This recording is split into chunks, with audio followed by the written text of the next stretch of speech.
umuhanga, umumenyi, umushakashatsi, umuvumbuzi, umunyapolitiki n'uwahimbye filozofi yihariye ubwe yo kubaho, umuscientifique muri bake wemeraga n'Imana akemeza ko n'ubuvumbuzi ubwabwo ari nk'ubutegetsi, kuko nabwo byanze bikunze bufite isoko mu bumana niba hari icyo bwamarira ikiremwa muntu koko muri rusange, hatari bwa bumenyi bwo kubura icyo wirira gusa n'abandi babiri cyangwa batatu banuhahira.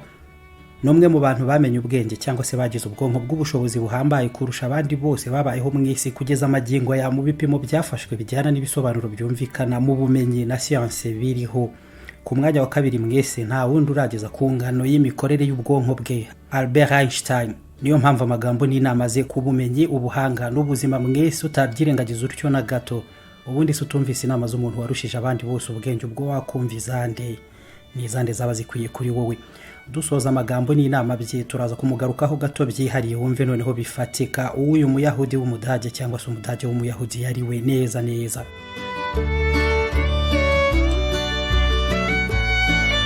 Uburezi nyabwo ni ibisigara byonyine iyo naka yibagiwe n'ibyo yize byose mu ishuri.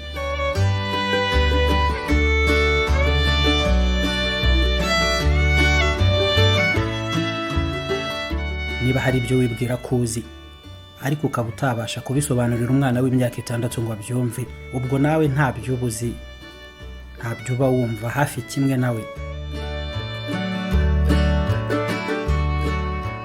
Umwana kimwe n'umunyeshuri ntabwo ari indobo cyangwa ingunguru n'ikindi cyari cyo cyose wowe ugomba kugambirira kugira ibyo upakiramo ngo cyuzure, oya, ahubwo we ni nk'itoroshi, itoroshi ukwiye kugira ute? Kwatsa. Uzarinda ubwonko bwawe n'ibitekerezo byawe uhereye kuri iki. Ntuzananize ubwonko upakiramo ibitari ngombwa. Bimwe ujye ubikoresha amaso yawe gusa arahagije, kandi nayo ububasha ntagereranywa, maze wirinde kubijyana no mu bwonko, kuko benshi barabikora maze ugasanga bazi ibintu bitari ngombwa bibapakiye mu bwonko ku busa gusa, mu gihe byaba ngombwa noneho kugira ibyo babika muri bwa bwonko umwanya urabura, bikabagira baswa babi mu bandi, ariko kandi bazi twinshi tutagira icyo tumara. Ibintu uzi neza ko washaka ukabibona ahantu runaka, amaso akaba yabireba agasobanukirwa neza n'ibyo ari byo, rekera aho ngaho, ibyo birahagije, wigira aho bihuriza n'ubwonko bwawe.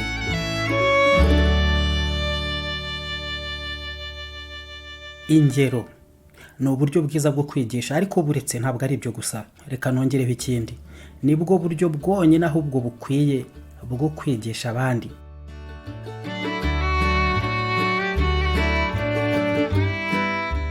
Ibintu bibiri nibyo byonyine bitagira iherezo nzi, ibyo ntaryo bigira. Ibihe? Hari isanzure n'ubucucu karande bwa muntu, kandi sinzi neza ahubwo n'ibisanzure ritagira iherezo koko birashoboka ko ryaba rihari. Reka tubifate uko, ariko ku kiremwa muntu byo nibyo, nta mpaka, ndabizi.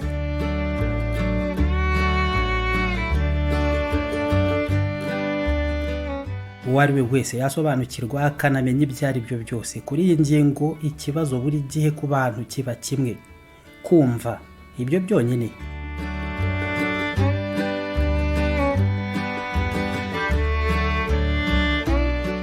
Njyewe ntabwo ndi ubwenge budasanzwe, ntabwo ari icyo mukwiye kumbonamo. Ngira ngo icyo nkora wenda cyonyine ni ukurambana ikibazo igihe kinini sinkire kure, ubwo ni nako mba nshaka igisubizo n'ibisubizo. N'ubu ngubu ndinze nsaza mfite ibibazo bikomeye nibazaho byinshi nanakuranye.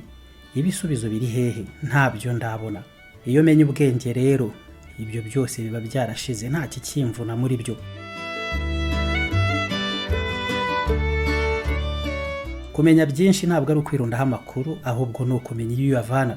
Byo ni iby'ubwenge nyirizina, ahubwo no kuba umushakashatsi nyabyo bikuvana mu cyiciro kimwe bikagushyira mu kindi kitabarizwamo na benshi.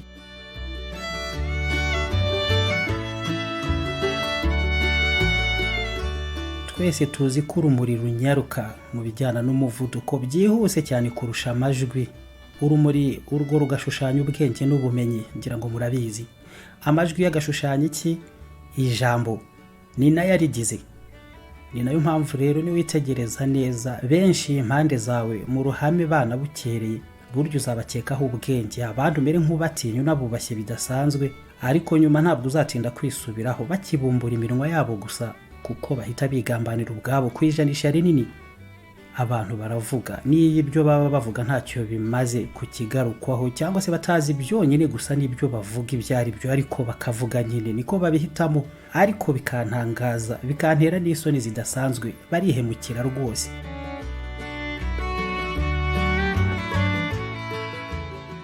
Nibakubwira ko nakaza ubwenge, ari umuhanga, ari ubumenyi ntagereranywa, ibyo byo bikaba n'ibintu bishoboka koko, ariko wowe icyo ugomba guhita wumva ni uko bigabanyamo ibice, kuko atari ikintu cyiza ari kimwe gutyo gusa ari imbumbe. Umenye ko ari umusaruro ugerwaho mu bindi byinshi bikomatanirije hamwe, rimwe ku ijana akesha kuba afite ayo mahirwe n'impano, hakaba hari ibyo yakora kuko byisumbuyeho mu buryo karemano ubwo yihariye agereranijwe n'abandi, naho 99% y'ibyo agomba kuba bikesha byanze bikunze umurava no gukora cyane yiyungura ubumenyi ngo agere kandi ashyire mu bikorwa bituma umwita igihangange, umuhanga n'umunyabwenge. Nuko bigenda.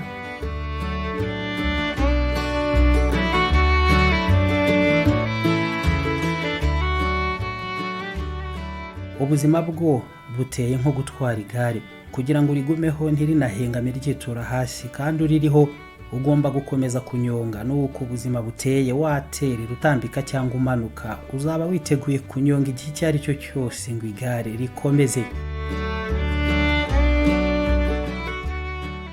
Uwo ari we wese witwa umweru udakosa, marayika mu bantu, uwo ntacyo amaze ubuzima bwe, akaba n'ikibazo ahubwo gikomeye cyane mu bandi n'iterambere rya muntu mu isi, kuko nta n'igishya yiga cyangwa ngo agerageze. Uzi ubwenge mu bandi nuzi gushaka ibisubizo nanone ku bibazo bimwugarije hamwe n'abandi, naho umushishozi mu bandi n'umumenyi nuzi kubihunga ibyo bibazo no kubihunza abandi.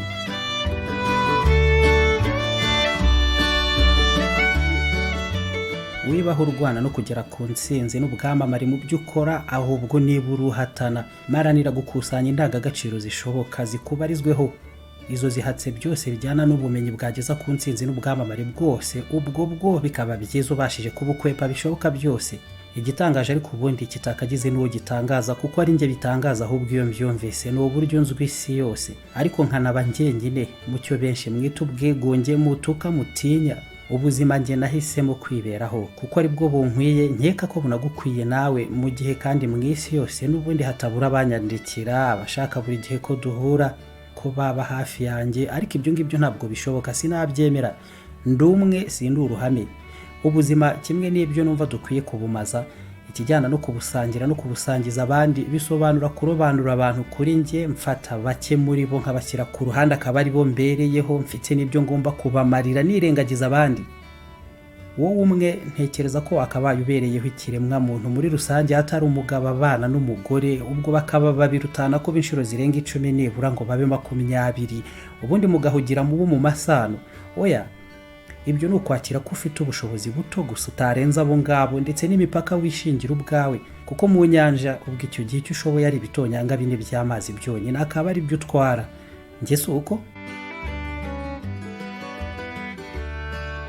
Nduwe icyizere n'ukwemera bihambaye ku buryo wabyumva utya, aho kubarizwa mu gice cy'abahorana ubwoba no kwikanga babona buri gihe ibibazo n'ingaruka mbi ku hazaza bya buri kanya, kandi bakabikurikirana cyane banumva ari byo, aho njye nahitamo ahubwo kuba uwizera ko byose byagenda neza ubwabyo, nta n'ugize icyo abikoraho na kimwe. Niba ushaka kubaho ubuzima bw'ibyishimo n'akanyamuneza ntagereranywa, urafata ubuzima nk'ubwo ukeneye kandi urota, wumve ko icyo gihe ushaka agashumi ukabuzirika cyane ku cyitwa intego, kugira ngo ibyo bigereho. Ni igikorwa buri gihe uzageraho wiherereye, wabanje kwigizayo abandi bantu, abantu bose n'ibindi byose nk'ibintu bisigaye. Aho bikorera haba hari iki? Hari wowe, ubuzima, intego n'umushumi wo kubihambiranya gusa. Ibyo nanone kandi ku rundi ruhande ntibizakwibagize nanone ko ubuzima bwonyine wabereyeho abandi utibereyeho. Ntabwo ari ukubaho uko bashaka cyangwa babisaba, ahubwo kubaho urwana no kugira ibyo bamarira, ubafasha mu bo batishoboreye, bamwe batazi n'aho bahera. Ubwo bwonyine nibwo buzima bufite icyo bumaze.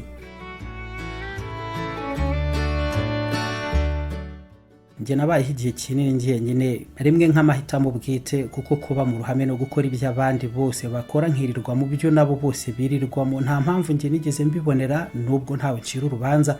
Ariko abantu biyangiza nk'abiyahurira rimwe n'umuruho n'itoteza ku bwonko mu buryo budasanzwe. Njye nahisemo ubuzima busa no kwigomwa kandi buryana mu bwana n'ubugimbi, ariko nabwo bukaba ubw'agaciro gasumba zahabu mu myaka y'ubukure.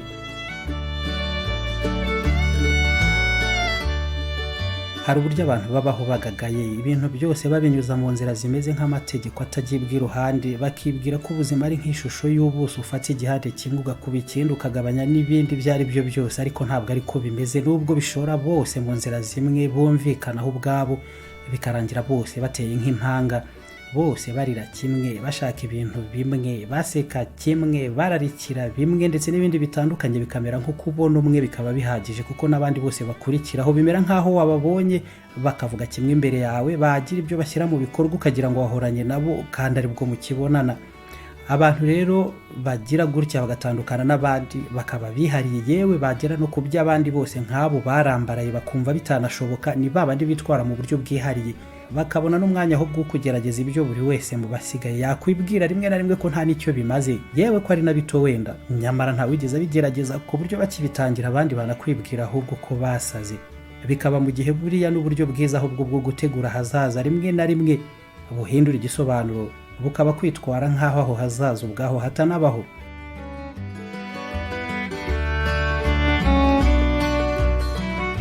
Kuri njye imitungo y'agatangaza, kwiyamamaza no guharanira kugarukwaho n'abandi bidasanzwe, amaraha n'ibirori, ibyo byose ni byo gusuzugurwa ku kigero kidasanzwe. Ubuzima butuje butagira undi ubutumirwamo utari nyirabwo, kuko buri wese afite ubwe. Ubuzima bw'ibigereranije bituma ubaho utabirengeje, kuko ibindi nta kinini wowe ubimaza, mu gihe hari abo byagatumye babaho ahubwo utabiha cyangwa ngo ubahe amahirwe yo kubigeraho. Ubwo hagati no hagati navuze nibwo buhagije, kandi nibwo bushyira umucyo mu ntekerezo zikwiye ubwonko n'ubuzima nyirizina. Nta gitangaza cy'inzoga n'ibimaranirwa bindi byo kunywa nsanga bizasumba amazi henshi atagurwa cyangwa agahenduka kubirusha. Nta n'umwambaro yewe uzansumbira uwo nifubika sinkonje, cyangwa nanone ngo imodokari hambare mu isi isumba iyo nabonye umuvandimwe aheruka kunjyanamo akangarukana hano nta kibazo ngize. Buri gihe byinshi ni ikibazo kuruta bike cyangwa bigereranije ku miterere ya muntu, haba mu buryo bw'ubuzima bwabwo n'imitekerereze. Ahubwo sinzi impamvu abantu badashaka kubyumva uko. Inama ikomeye mu buzima nakugira ku myitwarire n'iyi: ahashize aho harapfuye, hashyinguye mu mpitagihe y'amateka, n'ibishaka biba ari iby'ejo. Ahazaza ibyaho naho nta cyatuma bidashidikanywaho. Igihe nyacyo kandi kitarimo gushidikanya na guto na gato aho hagati ari nacyo cyawe n'ubu, indagihe. Icyo nakubwira rero, kora, wige, urye, unywe, buri munsi ube mukuru kuri wowe, ntuyitoranye iminsi. Ibirori buri munsi utitaye kuko uragiye, ubikora uko bishoboye buri munsi mbere yo kuryama no kubyuka ukabisubiramo kuri urwo rutonde utyo ubuzima bwose. Hanyuma kandi ntuzigere na rimwe wakira ko ushaje, kuko gusa ngo hari imyaka umaze kuba hibarwa hakaba buyirusha. Wasaza ugifite n'ubundi imyaka 20, cyangwa ukaba udashaje ufite 100. Ni ubwonko bugenga byose. Nunanirwa gutekereza bikwiye no kugira ibyo ushyira mu bikorwa, kuko ubwonko bunaniwe budafite ibyo bwagufasha, icyo gihe urashaje, ubwonko bwawe burarushye niyo waba ufite imyaka 20 yonyine. Bikaba nanone ikinyuranyo niba ubutwara cyangwa bwitwara bitandukanye n'ibyo. Waba ufite imyaka 100 ntushaje habe na mba. Si ibireberwa mu ngufu z'umubiri no gusimbuka cyangwa iminkanyari ku ruhu.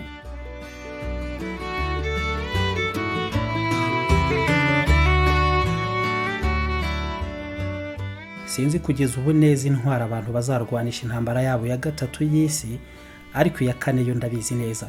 Ni inkoni n'amabuye bazaba bahondagurana, naho ingufu 3 nzi ziyoboye igice kinini cy'isi n'izi ngizi: ubucucu, ubwoba n'irari.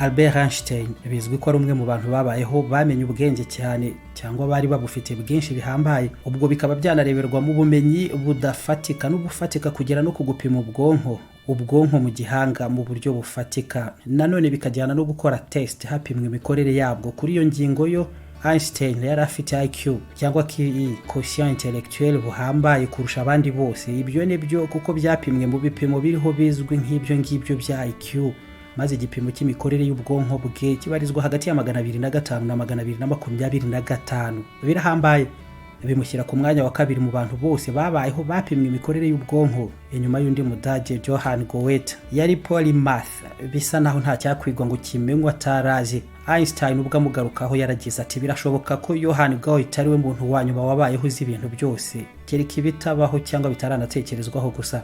Aha rero nk'urugero ngo wumve neza ubwonko bw'aba bombo uburyo bwari igitangaza, IQ cyangwa quotient intellectuel kuva hagati ya 1 kugera kuri 69 ni icyiciro cy'abagize ibyago byo kugira ubumuga bw'imitekerereze cyangwa se bw'ubwonko. Kuva kuri 70 kugera kuri 79 ni umurongo wa nyuma w'icyo cyiciro, naho kuva kuri 80 kugera kuri 89 ubufite ubwonko nabwo butameze neza cyane, ni icyiciro cy'imitekerereze igereranije gusa. Ibyo wamenya ntabwo ari byinshi. Mu gihe ikigero cyo kuba umuntu w'impuzandengo yafatwa nka rusange ku muntu watekereza byitwa neza, ukagira n'ibyo ukora biba bisanzwe, nta bibazo wenda byihariye kandi utanagira nanone ibyo wavumbura. Nanone ubusanzwe benshi mu gupima imikorere y'ubwonko muri ubu buryo babarizwa hagati ya 85 n'115%. Hafi 70% byose by'ababarizwa mwese naho ngaho babarizwa n'abantu bwo muri rusange byitwa ko basanzwe. Icyo gihe ukaba uri muzima nyine, ugatekereza, ukaba wakwambuka umuhanda uhekenya na shikarete bidasabye kubanza kuyicira ngo ubwonko buhugire no kukwambuka umuhanda gusa. Icyo gihe ukaba uri wa muntu ukarabu gacya, ukanaganira abantu bakumva neza kuganira, ukiga ugatsinda ukarangiza na kaminuza, byose bisanzwe. Ukaba uri umuturage X nyine nk'abandi mu kivunge kitagize icyo gitwaye, urakurikira nyine kugira ibyo wavumbura nanone cyangwa ngo nawe utangize. Ibyo byo ntabyo, nubwo hari nta na kinini cyane bitwaye. Icyo gihe muri rusange nta bibazo nyine ubufite byihariye. Naho kuva ku 140 kuzamura aho ngaho buri mu cyiciro cy'abantu b'ubwenge bwinshi bagira ibyo bakora bidasanzwe byihariye bakavumbura n'ibindi. Icyo gihe abari babandi bafatwa nk'abazi ubwenge cyane kurusha abandi impande zabo. Nuvuga rero hagati ya 205 na 225 kuri Albert Einstein mu by'ubwenge, ngira ngo noneho aho ngaho urumva uwo yari we. Gusa ntabwo njya muri byinshi nanone yahimbye mu bijyanye n'ubuhanga, ubumenyi, ubushakashatsi, ni byinshi cyane gusa mu buryo ntagira ibyo ntondekanya wenda gutyo mu buryo bukurikirana mbivuga uko bije. Ibyo ni byinshi cyane, ariko nanone muri rusange mu bijyana n'ubwamamare bwe ubwo byinshi ni ibyashingiye nanone kuri théorie de relativité yadukanye mu cyo nakwita ihurizo rito rwose, E = mc2 cyangwa mc carré ku bandi. Ubuvumbuzi bwakurikiranye nabyo ubwo nabwo bwabaye bwinshi, birimo n'ibyo twifashisha mu buzima bwa buri munsi kandi kenshi nka GPS, za televiziyo, byinshi bijyana n'ubutabire buhanitse ntavamo nko mu gice cya electromagnetisme kitaburamo n'amashanyarazi. Kuri stock market forecast, inyandiko ze mu mibare y'agatangaza zifashishijwe kenshi mu bumenyi buteye nko guhanura cyangwa kuragura ku bijyana n'isoko ry'imari n'imigabane, bikaba byamenyekana neza aho iby'ubukungu n'ibiciro by'iyo migabane ubwayo bizaba byerekeza, ingufu z'amashanyarazi n'imirasire ya laser ndetse n'ibindi bitandukanye. Albert Einstein yahawe igihembo cyitiriwe Nobel mu bugenge cyo mu 1921. Naho mu bijyana na politiki ari mu bamamaje bikomeye kandi bumvisha isi yose ibijyana n'inkubiriationisme ngo hashingwe leta ya Isiraheli. Igihugu banamuhendahendeye gutegeka ngo akibere president akabigarama burundu, ariko akaba atarasibye nanone kugira uruhare rukomeye mu bijyana n'ishingwa rya politiki zitandukanye, kimwe no gushinga ibikorwa remezo muri Isiraheli nk'igihugu gishya cyane cyane mu bijyana n'uburezi ndetse no gushinga za kaminuza n'ibindi bitandukanye. Nta nubwo nanakwibagirwa ko yashinze n'imisingi ku iterambere rya mécanique quantique.